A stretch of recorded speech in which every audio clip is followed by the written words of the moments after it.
There's Chris Pratt's butt.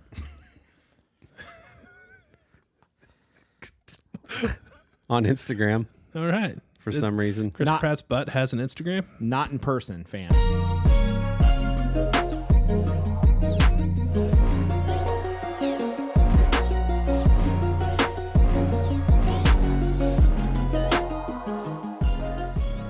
Welcome to episode 8 of From the Middle. I am Corey Hubble. Dylan Hubble. Kendall Elola.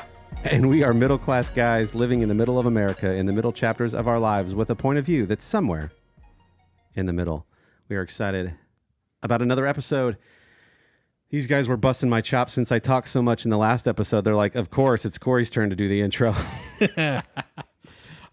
You say that, but I think it was a great episode to give people a little behind the scenes of your life. That's certainly not something I didn't experience it, and I'm your brother, so I found it interesting. What did you say, though, before we started? You're like... So is there anything you wanted us to ask you this time to make sure you could talk about? What's today's episode about, Corey? Yeah, what did you want us to ask you? Oh, geez, guys, I didn't have anything prepared. Talks for 1 hour. Yeah.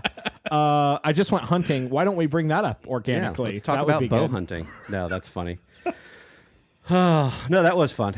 Yeah, and by the way, it's not a scripted show. We do have some general topics we think we want to cover here or there. But this is all off the cuff and just having fun. So, not scripted. Thank you to Sam Sin for our intro music. We want to make sure we shout him out regularly. We appreciate you letting us use a lick from your song, Movement. For sure, my dude. Good stuff, Thanks, man. So, speaking of unscripted, but having a general couple topics in mind, what do we think we might cover for the old Ocho? ESPN, the Ocho. The Ocho. The Ocho. Arriba. We were talking about food. You guys had a little discussion about pizza. This is an awesome time to bring up food because I am so hungry. Obscenely hungry. When you feel your body eating itself, that's where I am right now. Is that a thing? That sounds painful. It's not good.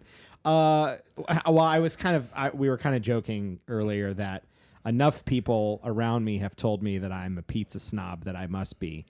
I don't think that's true. It probably is. I don't think it's true though, because I'll eat almost anything. I can only think of one pizza that I just would not eat in like the Columbus area. But wait, what is it? I think it's now defunct. Under the bus. I feel like it needs to be now defunct. I think it is. So do you guys remember Pizza Pan? No. Okay. So for anyone who doesn't remember, and Pizza Pan, if you're in business, I'm so sorry. Your pizza's terrible. I'm pretty sure it's not in business anymore though. But no. And it's a good deal for people who want cheap pizza. And here's how tempting their offer was. When you were in college, right? I was in college, but working, and we would get it for work meetings and stuff. So here's their offer at the time. If they're still around, I don't know if it's still the deal, but at the time it was, if you buy a large one topping pizza and they delivered it, they would give you an extra large pizza for free all the time. Wow. If you ordered a large pizza with one topping and you picked it up, they gave you 2 more large pizzas for free. Jeez. Probably why they're not around. No kidding. If they aren't. What's money? You can't convince. Do we need to be concerned about money? You can't convince any college age student that that's not an awesome deal. Until you try it. And there was so much pizza left at work meetings that nobody wanted that they didn't order it ever again. Man, not if I would have been there. I'm telling you, as someone who would eat almost anything, like garbage disposal levels, I just couldn't bring myself to eat this pizza. Are you gonna eat that chicken bone? I could just grind it up real quick if you needed. I just couldn't do it. It was that bad. I never ordered it. I'm sorry. It was like eating cardboard. And I'm really, really sorry if this business is still around. It just wasn't good. So, but I say all of that to say I'll eat almost anything and be fine. Like we'll go somewhere and my wife will ask, "Oh, what'd you think?" And I'm like, "Yeah, it's fine." She's like, "You're so why are you so particular about pizza?" I don't think I am. I think you are, because you had lived in Columbus for years, and you're like, I don't know why Columbus can't figure out a good pizza place. Yeah, it's There are good pizza places in Columbus. Here's the thing, right? So I'm gonna like clarify right away. When I say stuff like that, it doesn't mean that there's literally no good pizza places. Okay, there are a few very, very good pizza places. There's just also a ton of very, very average pizza places. So I'm not saying that there's no good ones. I'm saying there's very few really good ones, because Columbus has several pizza places that I really like. But Columbus is also known for thin crust pizza. And when you talk about pizza, and this is not like we're not covering any new territory here. Everyone knows all of these things to be true. But pizza is both highly personal and not, all at the same time. Everyone will eat a standard Pizza Hut, Domino's, Donato's, cheese pizza and think nothing of it. But if you ask somebody their favorite, it gets really personal really quick.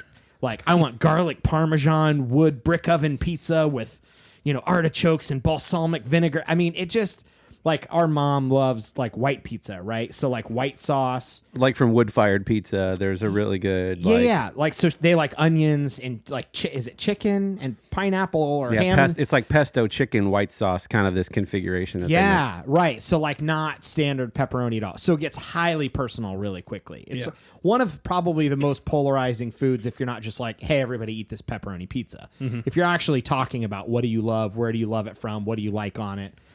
So Columbus has some awesome pizza. I love Pies and Pints, as an example. So I don't know if Kendall, have you had Pies and Pints? No. I love Pies and Pints. It started in West Virginia. They moved their headquarters up here. Props to Dad for, I think was the first person to ever mention Pies and Pints to me. Mellow Mushroom is in the area. Very good pizza. That's a chain. Pies and Pints is technically a chain now. It's just regional. So Pies and Pints, if you're listening and you want to sponsor us, this is not paid yet, but I would be happy to advertise for you. I love Pies and Pints pizza, and their whole thing is sort of like craft pizza and beer or whatever. Everyone says that, and a lot of times it's still just normal pizza. Right. You can go there and get a pepperoni pizza, and it's fine, but they really shine with their specialty pizzas. And I'll tell you, as somebody who never gets chicken on their pizza, my favorite pizza at Pies and Pints is their chicken Gouda. It's grilled chicken, Gouda cheese, bacon. It's a chipotle crema. If you like onions, there's like red onions and scallions on it. I don't like onions, but I get the other. I love it. They have like a grape and gorgonzola and just some funky stuff. Their specialty pizzas are the bomb. So Columbus, to circle back, Columbus is all this like thin crust, saltines with ketchup on it pizza that it's not my thing. It's the East Coast has their hand tossed big slices. Chicago has deep dish. California has whatever vegetables nobody wants on pizza. Right. With artichoke, balsamic, onion with wood fired in a 1,000-year-old bricks imported from Italy. That's fine.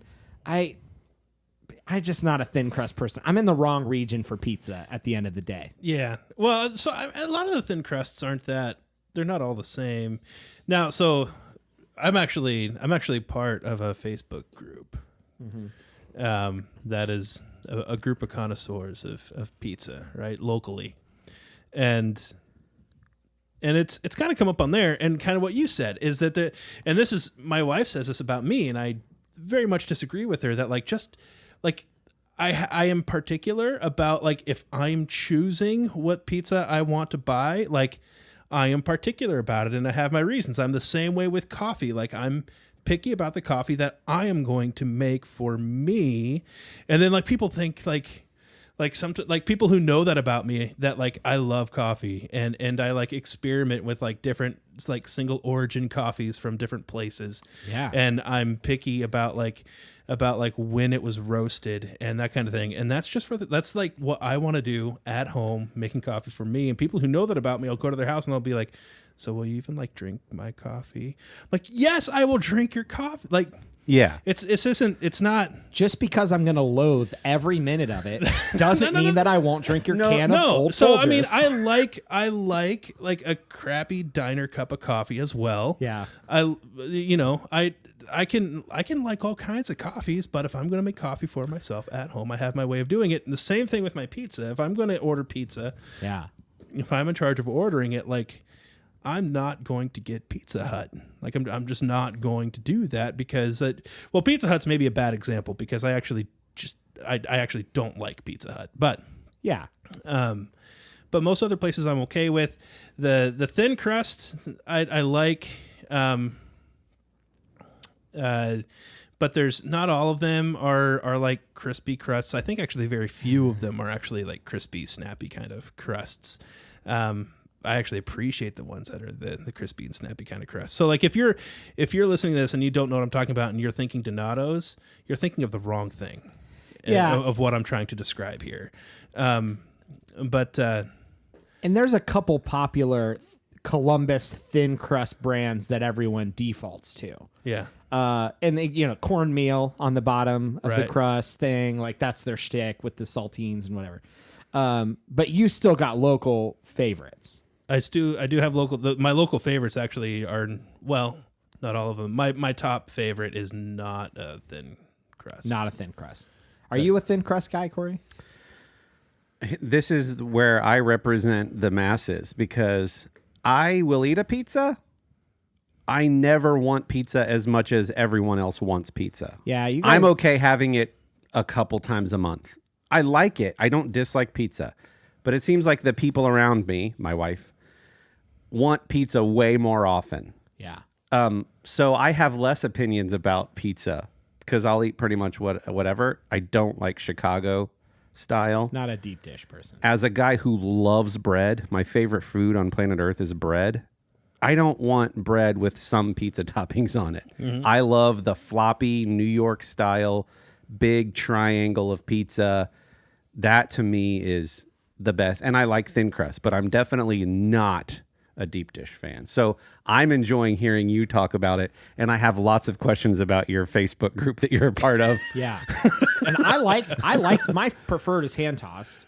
I like deep dish though. Like Yeah. I'm totally fine with that. I've been to Chicago a handful of times, and one time I went to visit a good friend of mine. And I said, just pick one of your favorite pizza places.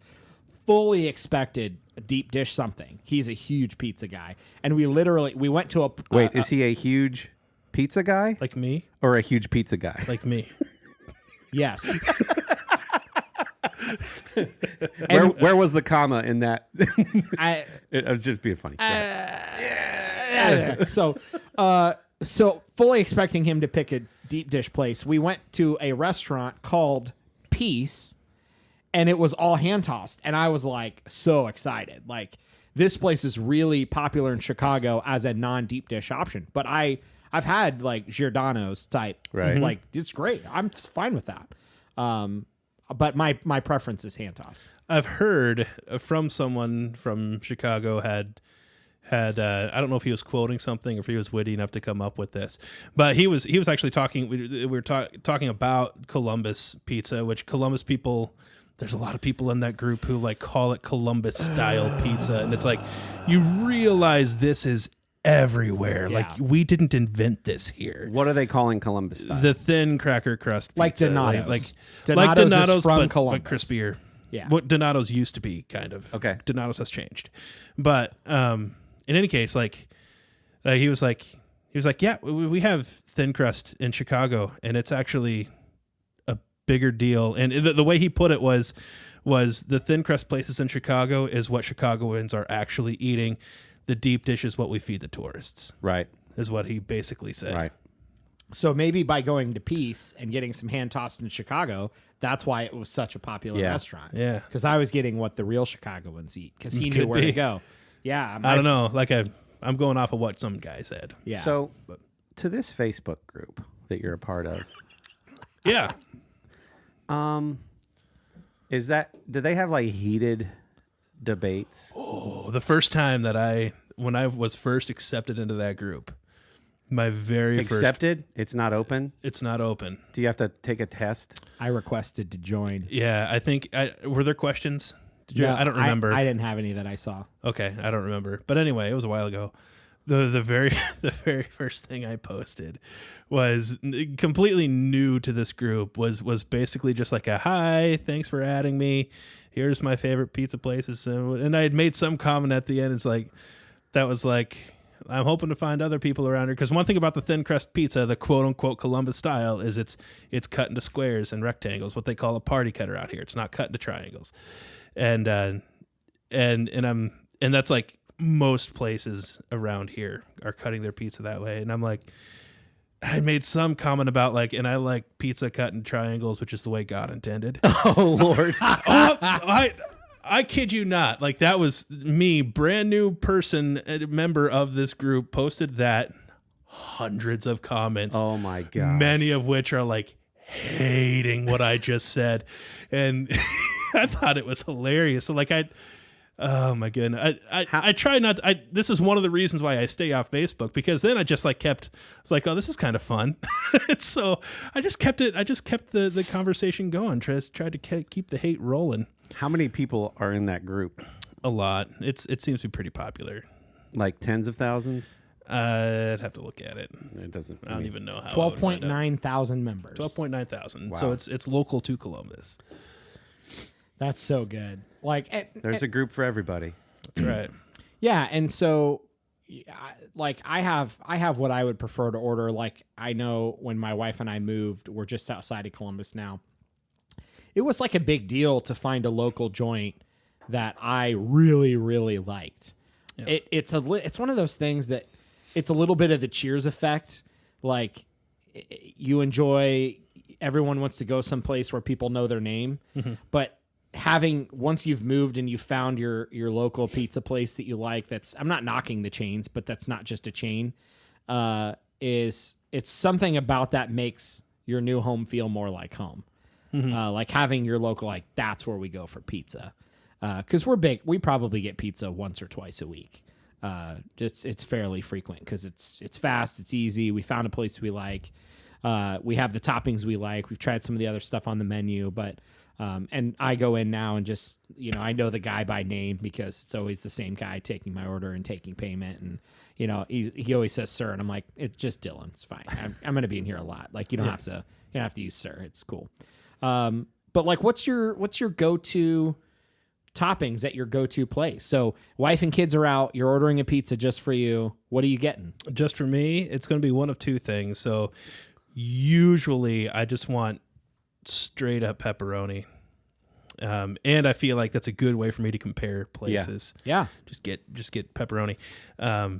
Pizzeria New York is the place near me that is my favorite local place. And it is not close. And they're obviously like a New York style hand tossed pizza. Very generous in their sizes. Like, if you order a medium or a large, this might be a pro tip. It's going to come out pretty much the same size because they're hand stretching the dough. They're not putting it on a what do you call it? Yeah, pizza pan. A pan. So they're just stretching dough, putting it in the thing. But so that's my favorite. They have two different kinds of pepperoni there. They've got a spicy pepperoni and a regular one. Spicy pepperoni is what I go for there. If I'm in the mood for a specialty pizza, there is Massey's Pizza in Gahanna has which they're traditionally a Columbus style place. Yeah. They do have a deep dish option. It's not like a Chicago deep dish kind of style. It's more of like if you were to order deep dish from For Pizza them Hut. it is because they do thin crust. Right, for them it is. But like deep dish from like Pizza Hut, a lot of people might be familiar with. It's a little bit. It's somewhere between that and Chicago style. Okay, that's what theirs is, and they have one called the Godfather, which I don't even remember what the topping combination is, but it's a specialty pizza of theirs. Yeah, that I love, and it's really the only specialty pizza from anywhere that I will get. Yeah. If I'm just ordering for myself. Well, when you're in the mood for specialty, check out Pies and Pints. Don't go there and order pepperoni. It's fine, but get something. Hit the specialty menu. Right on. They have one that's like steak and mushrooms and It's so good. So Pies and Pints is my specialty place. I told you the chicken Gouda, but like I'm just like a pepperoni sausage mushroom, little bit of. I sometimes even maybe extra mushroom. I love mushrooms on pizza, Yeah. and just nothing crazy. Massey's, if I'm gonna eat thin, is good. It's kind of Columbus area, like we said. Donato's actually introduced to hand tossed. If I've got to go there, that's what I order, and it's actually solid. If you like a hand tossed pizza. I know there's some places around. Some people like the chains that they're doing like Stouffer's French bread. It's like thick. It's all like 95% bread. With Not about that. Yeah, it's not my thing. I don't understand. It's like somebody baked a frozen thing of like garlic toast that was a whole loaf that you're supposed to cut up and eat with like pasta or something. And then they just like, oh, before we forget, throw a little sauce and cheese on there and let's sell that as our like thick pan, whatever they call it, pizza. Not about the Stouffer's French bread type pizza. Do the pizza connoisseurs have a category for what I will call bar or tavern pizza? Not really. I think bar or tavern pizza is just kind of thrown in the mix with the rest of them. Are you thinking like the kind of greasier? So, being from the Lima Ada area, I'm thinking Fat Jack's. Shout out to all the Lima folks. Fat Jack's is like, it's not thick crust. It's regular crust. Tons of cheese, tons of toppings, greasy, cut into squares. You would just get it from your, drive-through bar. I love that style. Whatever that is. Is there a category for that? I just joined the Facebook group he's talking about, so I don't know enough yet. But like to me, perfect example, if I'm up there, I'm doing the Padronis, which is the hand tossed. It's a hand tossed pizza. I wish they would open one down here. Padroni's in Ada, Ohio, and I think they've opened up some more locations. Several around Lima area. Yeah, they've opened up more, but being from Ada, a very small town, but their claim to fame is their breadsticks and ranch. Breadsticks and ranch. It's such a Midwest thing, like dipping everything in ranch, but I don't even care. They have a ranch. I don't want to say that it's heavenly, made from the gods and angels. The word manna has been thrown around. Yeah, it is. I don't know what is different about that ranch. We could probably get some insider information. We might know some people, but it is like people's. If it's not made from God, it's proof of the existence. Yeah, for sure. For sure. If you're not from the Midwest of the United States, by the way, for our Syrian listeners, as an example, we dip almost everything in ranch dressing in this part of the country. So it is not uncommon at all for anyone who goes to a pizza place to ask for a side of ranch. Right. For their pizza. Breadsticks, not pizza. Just breadstick. Yeah, the crust, especially. People like dipping the crust. Some people do French fries, chicken tenders, all very, very common in this part of the country. If you're anywhere else and you're like, why ranch with pizza? Salad? No, we don't eat salad here. The ranch... The ranch is for the pizza. So we take the fatty, greasy pizza and dip it in fatty, greasy ranch and eat it, and it's wonderful. There's tons of Midwestern ranch memes on the internet. For sure. Yeah. That's just what we do here. So if you're on the West Coast and you're tired of all the vegetables on your pizza, just pour a heaping amount of meat and ranch on it, and you're going to love it. Ranch on wings, buffalo wings. Oh, yeah. Ranch on Chicken wings. French fries, chicken tenders, pizza, breadsticks. I'm sure there's more. You can pretty much pour it on anything. We use that kind of like salt in this part of the country. So I'd say ketchup, but salt's probably more accurate. Exactly. So open up a box of chocolates, dip it in ranch. Yeah, all the time. Ranch ice cream. No, that's not a thing. Okay, the last two are jokes. If you're from other parts, maybe. Did you ever have? By the way, I really miss Rotolo's pizza in Columbus. Did you ever have a Rotolo's? No. They had one on North. They had one in Gahanna area. There might still be one downtown. And now that I work downtown, I'm going to have to see if it's still open. I loved it. It was so good. It was a little. The thing I liked about it, I like a little bit thicker, saltier sauce. Okay. I don't want really thin, watery, or too sweet. Okay. And it was a little more paste-like, which sounds gross, but think about it in the best way possible. Right. Little bit thicker sauce and a little bit more cheese than the normal pizza. And that was one of my favorite places to get a plain pizza. Now I'd get toppings on it too sometimes, but I could eat plain cheese or plain pepperoni and cheese and love it. Do you have an opinion on the cheese itself? Like, there's a lot of places around here are like use provolone versus mozzarella. I think that's the part of the pizza I care least about. Really? Yeah. I'm a big proponent of provolone. I mean, There's places that use just provolone, and I cared less until I Massey's, started. I'm pretty sure, is 100% provolone. Like they're not Massey's? doing it. A lot of places are mixing cheeses. Massey's, Okay. I think, is all provolone. And I'm fine for that. Like if somebody put them side by side, I'd give them my thoughts, and I'm sure I'd have some opinion. But I didn't really start thinking a lot more about cheese until I had that Gouda on the chicken Gouda at Pies and Pints, and started going, "Whoa, this is killer." So I don't have. I think I'm just gonna. Hey, if there's someone listening who wants to have a debate on cheeses on pizza, that's what I was hoping would happen here with this conversation. Mm-hmm. But look, we're inevitably going to post this episode. Yeah. And after you listen, if you don't light up our social media with your opinions on pizza, you've failed as an audience. We're starting to get more reactions. So we had a lot of people comment about the how much money have you spent on mobile games. We had a lot of input on that. So it's getting fun. I think we're getting a little traction as it relates to the interaction we're having with our listeners. Here's a question, since we're still on pizza. Lots of places are advertising now, like brick oven, wood fired. All these places are opening up. That's their shtick, right?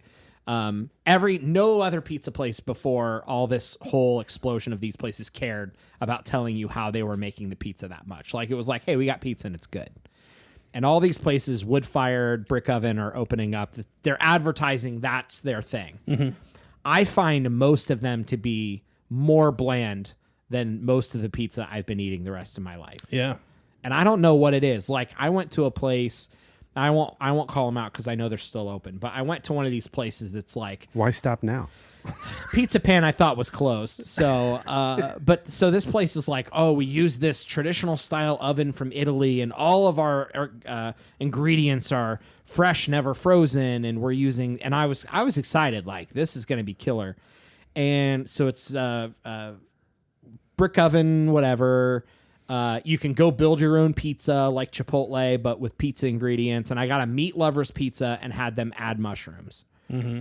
I've never had a more bland pizza experience that I can think of than that. And I don't know how you can have 5 meats on a pizza and it be bland. Like that's the last thing you should think on that kind of pizza. So it blew my mind. And the more I try these types of places, the more I'm like, I don't get it. Mm-hmm. Well, dare I say that I've also I've had pizza before, like at legitimate Italian restaurants, and I'm not talking about the O Garden. Talking about other places. The Garlic Garden. When you said, "Oh," sorry. I don't know why I said. I don't know why I just didn't say Olive Garden. Well, okay. OG Italian, baby. Yeah. Olive Garden is the OG of Italian. Yeah. Italian restaurant. No, like other like and like you read about their pizza and it's like this is all right. What if? And I'm just throwing this out there because I feel like you tell anybody that anything is imported or the idea is from somewhere that for some reason like gives it some special weight. I have come to a relatively weak opinion, although it has developed into an opinion, that America is just flat out better at making pizza than Italy is. And so if you're telling me that your pizza tastes like the pizza that comes out of Italy, I would rather have an American pizza. I think that depends on a lot on what you expect. Yeah. If you're from Britain or France and you've traveled to Italy before and you've never been to the U.S. and had U.S. pizza or been to like a Pizza Hut internationally, and you're expecting what you think is going to be Italian pizza in the U.S., you are so far from what you're going to get. Yeah. Now, there's probably some artisan, like, hipstery places in New York or Boston or whatever that are trying to do more of the traditional Italian type pizza. But we have certainly formed our own idea of what is pizza, as we have with burgers and a lot of other things. Maybe but that's what I need to do is like go eat around New York to the places that are like actually can point to like some genealogy and say this is Yeah, Italian if pizza. this is a place that's like we've been serving pizza for 100 years in New York, Right. that's where you want to try pizza. Because if their recipe started that long ago, yeah, food's going to evolve, right? Like we're putting way crazier things on burgers and pizza than we ever have. Yeah.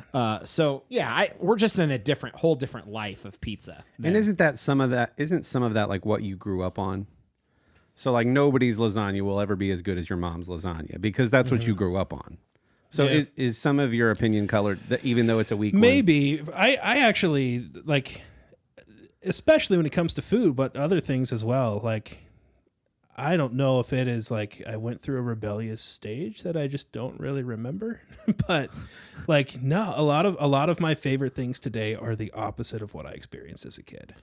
I lived a long time in Columbus, and thin crust pizza is at the bottom of my list. So Yeah, I am not. I don't know. Well, I mean, I'm from the Central Ohio-ish area. I'm not from Columbus, but yeah, I don't know. It's a good question, but yeah, that whole brick oven, fast fired, this and that, and I don't know. It feels gimmicky.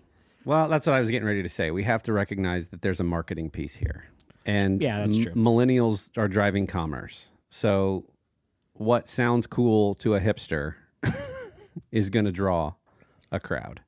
Yeah, I guess. So, but that's current market. Future market, I think, is way different even from that. yeah. But that kind of brings up the idea too, like, so talking about the idea of going to New York and trying a lot of stuff. So all of us are fairly well traveled. Me probably the least, but all of us are probably fairly well traveled. What are some of the best things you've had other places that are? I mean, it can be things that we also have here, but we've had some. I think between the three of us, we've had some pretty good food in different places. Does anything come to mind? Lobster in Maine, Yep. Yeah, I was just done gonna. that. I was just gonna. not any cheaper. As a matter of fact, I think more expensive. Served how? Just Straight up, like straight up. here's a cup of butter and here's a dead a lobster. bib and some tools. Yeah. Go for it. I didn't know if it was like a lobster roll or something No, like that. lobster roll at McDonald's. By the way, I had a lobster roll at McDonald's Really? in Maine, which apparently is In available Maine. Less in Maine. weird. Yeah, in Maine, only available in Maine, and only like during lobster season, which is like 2 months long. Yeah, I don't know that I trust fast food chains It trying was to serve seafood It generally. it was good. Like Taco Bell tried the Pacific shrimp tacos. That's tough at that price point. As someone who loves Taco Bell, that's tough to get fresh shrimp to the Midwest to serve on dollar tacos. I didn't even realize that they were trying that. Years ago, they came and went very quickly for obvious reasons. Yeah. I'll try almost anything on the menu, and I did. Not so great. Yeah. So the lobster roll in Maine probably for McDonald's has to be a locally sourced thing because it's I'm only sure. in Maine. Yeah, and it's that makes only sense for then. a couple months. I thought you were talking about some McDonald's in the middle of Ohio serving lobster rolls, and Some franchise owner got a little crazy. red alert, immediate red alert. So I stayed at the Sabasco Harbor Resort in Maine. We had a gig there. The meeting was actually at the resort right before the summer kicked off, so there was nobody there. And they had a bar and restaurant on the water. And when you ordered the lobster, a guy walked at the end of the pier, pulled up the basket, got the lobster out like it was fresh out of the ocean. I will never eat lobster anywhere else. That was my first time eating a whole lobster, and it came with the instructions on like how to do it and where to break this part to get this meat and the bib and everything. Oh yeah. Absolutely delicious. I don't know that I can have it anywhere else. So to your question, I like just going to different regions, whether that be international or domestic travel, and just like, what is the food here? Yes. And I want to go to where the locals go. I don't want to go to the touristy spots. And so, like I went to Australia and I said, what is like Australia known for? What is the Australian cuisine? And they're like, Outback. we don't have one. They actually don't have like a thing that they're known for, but they're sort of a melting pot of a bunch of different cultures. So you get a little bit of everything. But when I travel, that's what I want to do. I'll also look at the places that the, not the man versus food guy, the diners, dive-ins, drives. Yeah. Oh, the mayor of Flavortown. Yeah. Guy Guy Fieri. Guy. It's pronounced Fieri. Yeah. I look up the places he went when I'm going to a city, and I'll go have that thing that he had. Yeah. I'll try to do that. That's really fun. I was going to say Man vs. Food in our area is Ohio Deli and Terminator. Which Ohio deli burned down Oh, a while ago? did they rebuild? Nope. Oh, it's just done. It's done. They took their insurance Yikes. policy and ran. Yep. Okay. But yeah, the Terminator, and so there's a couple Son of Thurmans, but yeah, the Thurman Cafe down in German Village, Yeah. has their. It was on multiple Food Network shows as like the top 10, one of the top 10 burgers you have to try before you die. Yeah. And that's their Terminator. So, but the Man vs. Food is like quantity. Yeah. Whereas I think diners, dive-ins, and drives are like these sort of niche places with like their signature the dish. mom and pops places Yeah. you got to try. I want eggs with some cigarette ash in it. Like actually on the plate. All right, Yeah. kids, here's your breakfast. It's fresh off the skillet. Yeah. That's the Sloppy Joe's lady from You're Billy scaring Madison. us, lady. We have my wife and I have some dear friends in Baltimore, Brad and Ashley, and we went to visit a couple years ago now. And Baltimore being so close to the ocean, being known for crab cakes, they went to a local, like one of their best local markets, and got crab cakes for us to make one night. And you know how, like, okay, so Ohio, nowhere near an ocean, obviously, if you've ever looked at a map. Or if you haven't, I guess that's why I'm telling you. So crab cakes here, when you order, if you're listening from outside of the Midwest, if you order a crab cake here, it's basically 85% dinner roll, 15% little bit of crab meat and spice shoved Right. in it, right? It's like crab bread. Crab bread, crab flavored bread There you go. with maybe a bite or two of meat in it. It's the Kevin James mini muffin bit, the comedian Kevin Yeah. James, where he's Yeah. like a mini muffin, like he's popping them like Tylenol, like, oh, there's a blueberry in that one. Yeah, that's how crab cakes are here. So when we went there and they made those crab cakes, if it was a crab cake the size of my fist, it was like 95% meat chunks, and the other 5% was the breading to hold it together. Like basically a little bit of oil that had solidified or whatever breading Right. had solidified. And it was literally bite after bite of like buttery, delicious, fresh crab meat that just blew my mind. And we went out to dinner and had crab cakes and mussels and fresh mussels. Literally our restaurant's overlooking the bay, and it's just incredible seafood. The crab cakes were the bomb. What other food spots? Dallas brags that it has the most restaurants per capita, and to fact check during this episode as opposed to next time, I looked and they're not even in the top 10. However, That's like saying Columbus has its own style of pizza. yeah, Yeah. they have a ton of good food. The cool thing about Dallas, I go there a lot for work. They've got the Tex-Mex kind of culture. They've got the barbecue kind of culture, and then they just have like good steak places. So there's so much good food there. So Dallas is a really cool food town. What other good food towns have you guys been to? San Diego, which is like San I think Diego. the single favorite vacation place I've ever been to. The weather is just perfect always in San Diego, and there was right across the street from the hotel. This is going to be weird because I don't even remember what I got there, but it was just an interesting restaurant. They have the actual bar where they filmed all of the bar scenes in Top Gun. Oh yeah. So like that bar at that point in time and today still is an actual bar, and it hasn't like grown and exploded because of that. It's just a bar. And they kind of like have a little plaque on the wall kind of thing. And so like we're in there eating and the food was not memorable, but it was just like it was like you can like look around, and I mean, I'm not alone in saying that like I've watched that movie 30 times because growing up it was always on like the USA Network or something. And so like I recognized things in that bar. And so my wife and I are sitting there eating lunch, and like right behind us is a piano.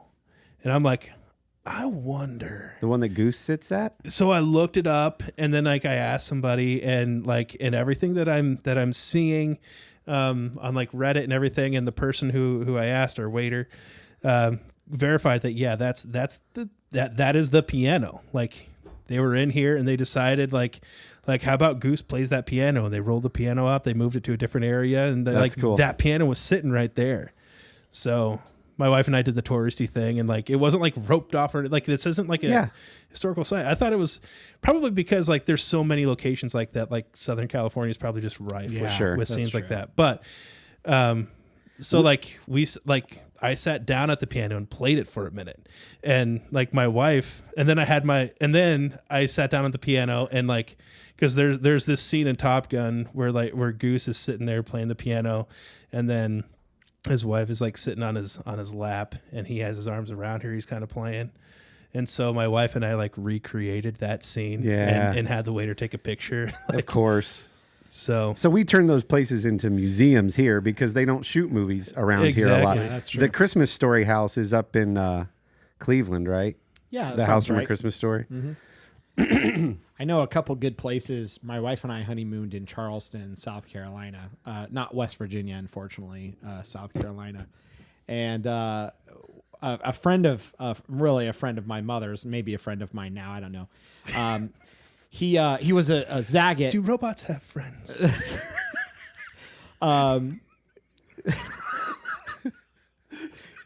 Sorry. I'm done with Are the you story. my friend? It's fine. No. So Dave was I think past tense a Zagat food guide critic, right? I'm saying that right. I don't. You know more than I do. I Here. think that's true. Anyways, it's true now. I do know that he's always taking pictures of what looks to be amazing experience. dishes. A friend of my mom's who they are both musicians. He's also he's an actual like food critic type foodie. I'm like I just enjoy discussing it for fun. None of this is for the benefit of anybody else. But so I asked him, "Hey, we're going to Charleston. Where should I go?" He recommended a few places. And we got pulled into one kind of touristy, trappy place that it was fine. They did at least offer like some free hush puppies on the sidewalk while we were waiting for our table, which were very good. The rest of the food was fine. But we went to a place called Poogan's Porch in Charleston, South Carolina. And Poogan was the name of the dog of the owner of a house turned into a restaurant. And Poogan, the dog, always sat on the front porch. So they just call the restaurant Poogan's Porch. Okay. So you're walking into this kind of historic Charleston type home. It looks like a home from the street. And then there's like this very casual sign, like this is a restaurant with a menu up by the door. Incredible food. Like everything that I did in Charleston, like I got seafood. I think we got 3 courses everywhere we went. I got seafood for 2 of the 3 courses every time. Yeah. And my wife got fried chicken and biscuits, which they're also known for, which was ridiculously good. Like nothing this part of the country, we have access to plenty of that kind of stuff. We don't do that nearly as well as the South. But Poogan's Porch, we happened to be parking somewhere to walk to downtown Charleston, and I kind of noticed this lady who seemed to be struggling in her purse standing by the meter. So I just kind of quickly reached in the car and grabbed some change and walked over and was like, "Hey, what do you need?" And she just needed a dime or something. But the reason I say that, she was like, "Oh, thank you so much. But what are you guys doing? We're here for a honeymoon." She's like, "Have you guys had glazed back here?" Or like, "No, what is that?" She's like, "My daughter works there. It's a donut shop. You've got to go try some." So we're like, okay, cool. So we pop over. So glad I gave that lady a dime. Totally worth the visit. We pop into this little kind of hole in the wall donut shop called Glazed. If you ever go there, check it out. But they had these incredible like donut combinations, like like the kind of orange Hostess cupcakes, like with the cream in the middle. It was like orange and cream with a little blueberry. Like a creamsicle donut? Yeah, kind of. And just all these like fresh baked donuts of unique flavor combinations, and just had some, like, I think we each had a donut and we're like, we need to grab a couple more before we leave this place. Like, this is nuts. But just some really good, that was one of the better food experiences that I've had traveling. South Carolina is incredible for that. I typically gravitate towards the breakfast places. So the Food Network has those food shows, if you're, travel food shows. And one whole episode was all of those talking heads, the people that normally talk on those shows, all of them were in one show just talking about breakfast food. And I'm a breakfast food guy. That's my favorite. I love breakfast. And so when I'm in a city, I'm like, what are where do the locals go for like a good sit down, big old honking breakfast? And we drove out to Denver a few years ago and found a place called Snooze. Did you try the omelets? Sorry. We see what you did there. Yeah. That was punny. Sorry. Snooze. If you're ever in Denver, go to Snooze. The line, I mean, you have to wait an hour and a half in line, but absolutely worth it. So I'm always trying to gravitate towards breakfast spots. So this is maybe where we can do another interactive thing after you share your opinions about pizza. Share with us some of your favorite, when you're traveling, what are some of your favorite spots? Yeah. Now thinking of breakfast, it's a small chain, and I'm not sure where all the locations are. I think it might have started out of Colorado, but Wild Eggs. Yeah, you've talked about that before. Yeah, there was a Wild Eggs in Louisville that we went to that was ridiculous. Probably the best breakfast joint I've ever had. If we're excluding glaze because it's just donuts, I'm using that kind of in quotes because there's nothing wrong with being a place that's only sells donuts that are ridiculously good. But if you're talking about a full breakfast menu, Wild Eggs, if you have any of those around you, are very good. Killer breakfast. There's my wife's going to kill me because I can't remember the name of it. A place in Nashville. It's a pancake place that's relatively famous, but it's a place that enjoys both like tourist attraction and locals. Is it IHOP? No. Pancake Pantry? Pancake Pantry, yeah. Oh, I literally searched Nashville pancakes. That's first the place. one. Wow, 1,700 Yelp reviews. It is. I mean, the place is insane. Like 23 varieties of scratch-made, uncommonly good pancakes. yeah, I mean, you talk like a pancake is not just a pancake, and there what they're doing is kind of like you were talking about pies and pints or pints and pies, whatever it is. That if you go there, get their specialty stuff because that's what they do. That is Pancake Pantry. Like, I mean, you have an opportunity to try like a red velvet pancake. They have it there. Do it. I got like some kind of a pecan thing or whatever. That was a fantastic experience. I love that place. So it might even be better than IHOP. It might be better than IHOP. And Didn't they change their name to IHOB? that was a marketing ploy. Oh, okay. But anyway, they back to Pancake Pantry because this is going to be a whole nother episode. Pancake Pantry, I think my experience there. If you're listening from Nashville, share your photos from Pancake Pantry. It We all know you're taking pictures of your food. It is a wait to get in the door in the morning. That is like around the corner, and you're going to be waiting for. I mean, if you get there late, if you get there like at open, you're potentially waiting for a couple hours. Yeah. Just to get and it's not a small place. It's not a hole in the wall place. Right. It's huge, and But and that's like every morning there. So it's like if you ever want to eat there is no good day to do it. You just need to go and plan on waiting. And so like my wife and I went there, and she had been there before because she used to live there. And yeah, no regrets. Pancake Pantry. Pancake Pantry in Nashville. Make a pilgrimage and do it. Man, we're shouting out some places all over the country. This is great. If you're ever in Vegas, and you like breakfast food like I do, go to Hash House A Go-Go. It's called Twisted Farm Food. So they make sort of that comfort food with a little twist. And there's one inside the Link Hotel and Casino, Hash House A Go-Go. Amazing. They have a chicken and waffles that'll change your life. I'm on the Gordon Ramsay train.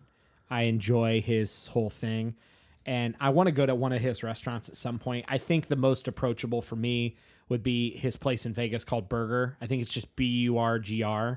Mm-hmm. I really want to go try that. And I know it's probably a little gimmicky, but I don't care. Like, he seems super cool with fans. Like they'll send him stuff that they're doing, things they've cooked, and he'll comment back like, looks great. Like somebody said something about The Pearl, which is a restaurant in Columbus, and he said one of the best burgers I've ever had in my life. You know, he's really cool and interactive with fans that way on social media, like some of the stuff that they're doing. And so I just want to go try one of his places because he seems to appreciate good talent and sees through a lot of the BS and just wants genuinely good food. And so I'd really would love to try burger at some point. So that's one, if I was in Vegas, I'd want to go to. Since we've talked about Columbus, let's talk about this whole Columbus is a melting pot. It's a microcosm of the country. It's a test market We for get a lot to eat of things here that y'all never do. that you never get to try. So they test things here. So I'll start and you guys can correct me. It's been said for a long time that Columbus, Ohio is a microcosm of the nation almost to exact percentages. So the theory is that for a restaurant or a chain, if it works in Columbus, it's going to work on a national scale. So people's color, creed, religion, lifestyle, choice, blah, blah, blah, all of those percentages are sort of bubbled down perfectly to Columbus. So it sort of becomes a test market. So what that means is like a national chain will try something on their menu. Like the Taco Bells here were trying breakfast long before it was a released and official thing. Wendy's, for example, which How started. many of you have had Wendy's breakfast? Because I have. People in Columbus have. That's right. Wendy's started here, headquartered here. Wendy's will try a crazy sandwich for a limited time and just sort of see how it does. So because of that, we get very interesting things. And also because of that, smaller things will try and start up here. So I think that's part of the reason why like there's a lot of foodies. It's a great food town, even for when people don't realize that Columbus has now surpassed San Francisco in terms of like size. So we're a bigger city than people realize. And we get a lot of really good, interesting things. Different cultures have a lot of food here. Startup mom and pops from different cultures that you wouldn't see maybe in other places. It's very interesting. I think a lot of that ties to what might be viewed from the outside of the Midwest as a weakness, being our food palate, and a strength of other regions. Like if you're on the East Coast or the Southeast of the U.S. or Texas or the West Coast, you have kind of pretty distinct flavors that make up a lot of your diet, right? Mm-hmm. So all of those regions know what I'm talking about. So a perceived weakness of the Midwest is, it's just meat and potatoes and corn and green beans and, stuff like that. But that's one of the reasons that makes us such a good test market, because we, from what's turns into a positive, we have a generally neutral palate. So, and by the way, if you think we're just like BSing because we love Columbus and whatever, search Columbus, Ohio food test market, and you'll see articles from Yahoo, NPR, Business Insider, Consumerist, CBS News. Like this is a thing nationally that people talk about, that we are a great test market. Columbus specifically, a few other contributors there. A lot of other, when you're testing in a market and you literally are marketing, you don't want it to overlap with other cities that are nearby to kind of dilute your test. Right. So Columbus is hours from the next biggest city. There's not a lot of city overlap with huge like metropolitan statistical areas, things like that. So Columbus is kind of in the middle of the state with nothing. Dayton is an hour away. Pittsburgh, 2.5 hours. Cincinnati, Cleveland are an hour and a half. You don't have other major areas over top. You've got a huge age range because of Ohio State University's massive, so it adds a huge younger demographic among many other colleges around the area. So it just makes for an awesome test market from a demographic standpoint, palate, being able to actually market to just one region and not overlap into other areas that were unintended, and then our palate being part of that. So it's cool because we get a lot of things like Pies and Pints that move up to this area, and you get other restaurants like Piata is a food chain that's expanding, that started here. I'm trying to think of the one. North Star Cafe was kind of that started here. So a lot of things start here because they want to see how kind of a good mix of demographics and a neutral palate react to whatever they're trying to sell. So, which is good and bad. That means we're going to get some bombs sometimes. That places that move in. And so we're eating some not very good food. But I think overall, we're getting a lot of great stuff that we get to try out first. So on top of the kind of burgeoning tech scene, if you're into food, Columbus is not a bad place to be. I really don't want to recruit to Columbus because it's going to make all of our commutes harder if the city keeps blowing up. But I think that's a natural byproduct of. Yeah, because the reach of this podcast is gargantuan. It's true. Yeah, I know billions are listening worldwide. So, but We're gonna have a lot of Syrians here now. yeah, that's true. Well, think of all the restaurants we'll have. I would love to try an What is Syrian authentic, food? traditional Syrian menu. I think that would be I would think that's got a lot of Mediterranean and Middle Eastern influence. That would be That'd be fascinating. So what else do we want to say about food? This is a whole food episode, and I didn't have lunch, so I'm sorry. We're going to a cookout here in a few hours. My wife and daughter and I. So I'm stoked. and I'm on a food not diet, but we're trying to cut. We're trying to cut bread and sugars. Yeah, I'm sorry. I have a weight loss goal for our vacation later this summer, so I am too, but if I can go have one good burger, I'm going to be real happy. I could literally spend a whole nother episode talking about burgers sometime. I think people know that now. I love a good cheeseburger. So, as part of my Midwest diet, I think I'm good. We've talked a lot about food. I'm starving. Let's go eat. This has been a fun episode. Let's not hold them up. Yeah. We don't. Yeah, God forbid. You can go if you need to go. Moving along. Oh, great. I'll see you guys. All right, see you, Dylan. I'm going to hit Taco Bell on the way to the cookout. Pre-eat. For some seafood. Shrimp taco. Pacific shrimp tacos from Taco Bell. Years ago, they were available for a very short time. That does not sound good. They weren't. I like what they did with their border bowl. What they made Baja's, the well, they tried to become a little Chipotle-esque with like fresher ingredients, and what was that whole initiative?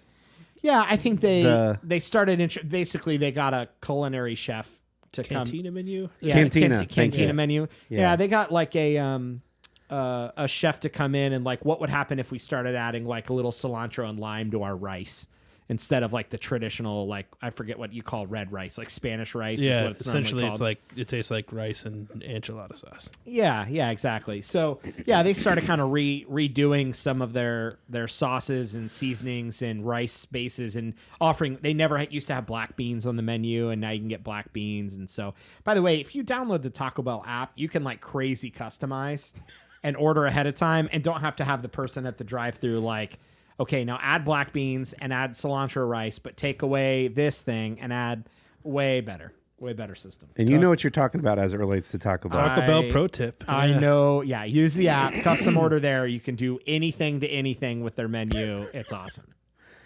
Which it's all just a different configuration of tortillas and goop.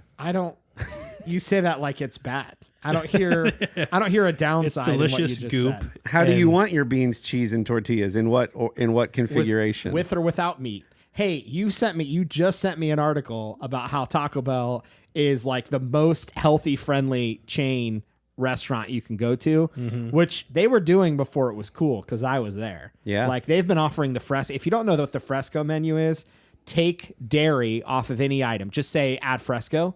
Take dairy off of any item. I think maybe dairy and meat. And they'll add like this tomato salsa to whatever instead. Yeah. So they've been like vegan and gluten friendly and all that stuff like way longer than anybody and it else. was a credible source. This wasn't like, college humor that was posting it. No. Yeah, this is like they've been friendly to all of that stuff way longer because they wanted to, not as a marketing shtick to get you to go spend money there. So Right. I think that's part of the why millennials still support it because they inherently always knew that. Our family's like, yep, Dylan's talking about Taco Bell again. There it is. There it is. All Taco Bell. I'm really done now because I got to hit Taco Bell before the cookout. So let's wrap it up, boys. All right. Corey. Well, again, we've been making a little bit of a plea. Sorry if it's annoying. Also, not sorry. We really do want to interact with you. So please reach out to our social media pages at From the Mid Pod on Instagram, Twitter, Facebook, YouTube, and the like. If you want to leave us a voicemail, ideas, thoughts, questions, a crazy character that you do, call in. Your favorite pizza. Your favorite pizza, anything, at hashtag thoughts from the middle, or email us directly at fromthemiddle@protonmail.com. And we have the links on how to record that voicemail. We will include your little video or your audio segment in our episode. And we really do want to interact and make this fun. Thank you for tuning in, and we will talk to you guys next time.